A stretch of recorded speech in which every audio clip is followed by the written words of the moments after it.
Hey everybody, it's time to talk about Elon Musk's Neuralink. I'm anxiously awaiting an update from him on August 28th of this year, 2020. If he comes out with anything noteworthy, I'll probably do a follow-up video. Musk has been crystal clear on this topic. A brain-computer interface is what Musk believes to be the only thing standing in the way of an artificial general intelligence wreaking havoc on our species. And he's serious. He believes our development of a general artificial intelligence is akin to a priest summoning a demon. In conversation, he has conjured the image of a priest attempting to ward away a devil with a bottle of holy water, to no avail. He says, we all know what happens to that priest. He's also said, if you can't beat him, join him. But after he likens general AI to a demon, I'm not entirely convinced joining them is in our best interests. The device is purported to be small, about the size of a postage stamp, and having one inserted, Musk says, would be similar to having LASIK eye surgery completed. My gut tells me that this is a goal for future iterations of the tech, not a reality prior to say 2025. My guess is that the initial procedures will be more invasive, but by 2030? I think that's reasonable as long as there are no major regulatory hurdles like stem cell research hit at the turn of the millennia. There's speculation that his Neuralink will be able to stream music directly into someone's brain. I would love that. I've been a musician since I was a child. I would jump at the opportunity to experience Radiohead's entire catalog in a completely new way. Musk recently was asked on Twitter by computer scientist Austin Howard whether streaming music directly into one's brain would be possible, and Musk answered with a single word, yes. Now some people took this as meaning that his tech will be able to accomplish this feat in the near future. I don't think that was Musk's intent. Of course, given enough time and development, this may be possible, but I don't think we will see that type of capability in the first several generations of the tech. Musk is creating hype, ingeniously, and as is his MO, but it's still just hype. I would not be surprised if Musk baited that question from Howard from a previous conversation they may have had.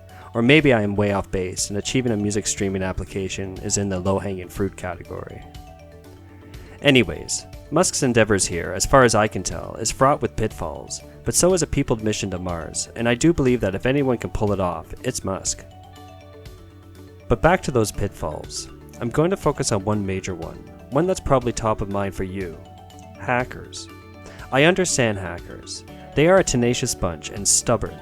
If a hacker wants in, they're going to get in. It's not if, it's when.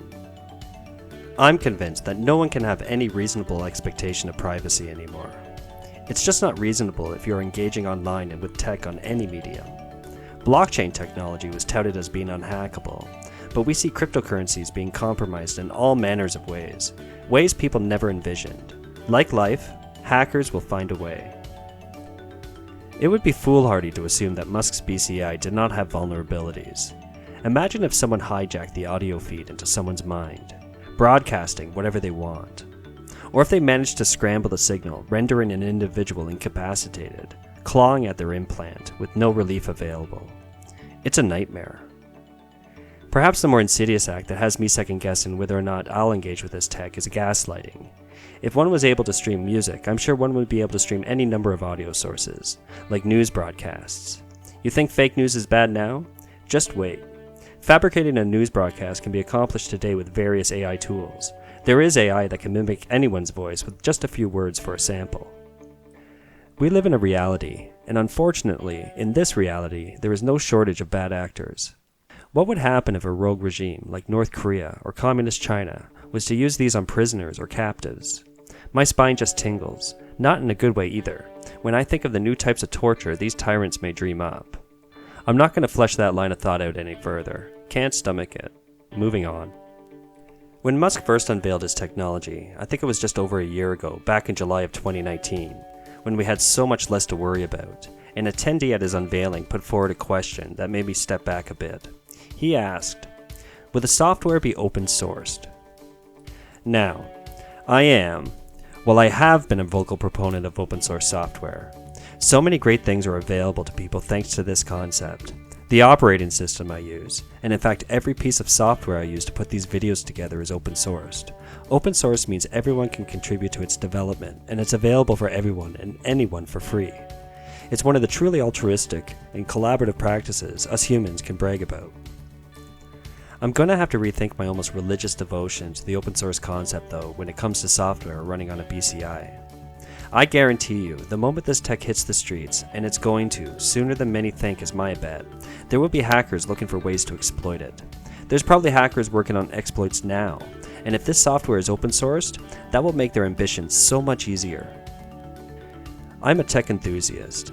I absolutely love what our monkey brains are dreaming up, but we need to acknowledge the darker side of our technological advances. With the advent of social media, only a few anticipated the proliferation of fake news, and even fewer foretold the mental health challenges that came with our constantly plugged-in society. It's important to note that Musk is not the only one developing BCIs. There are several startups working to bring this tech to fruition. I doubt all of them have our best interests at heart. We need to learn from our mistakes. The way we engage with technology is going to be changing year over year as these new mediums come online and evolve. Let's not get caught up in the fervor of our new shiny thing and forget that there is real risk to ourselves and our communities. Risks that may take years to emerge, but detrimental to our experiences nonetheless. I am in Musk's corner, cheering him on. He is one of the few people on the public stage advocating for humans and doing something about the big problems.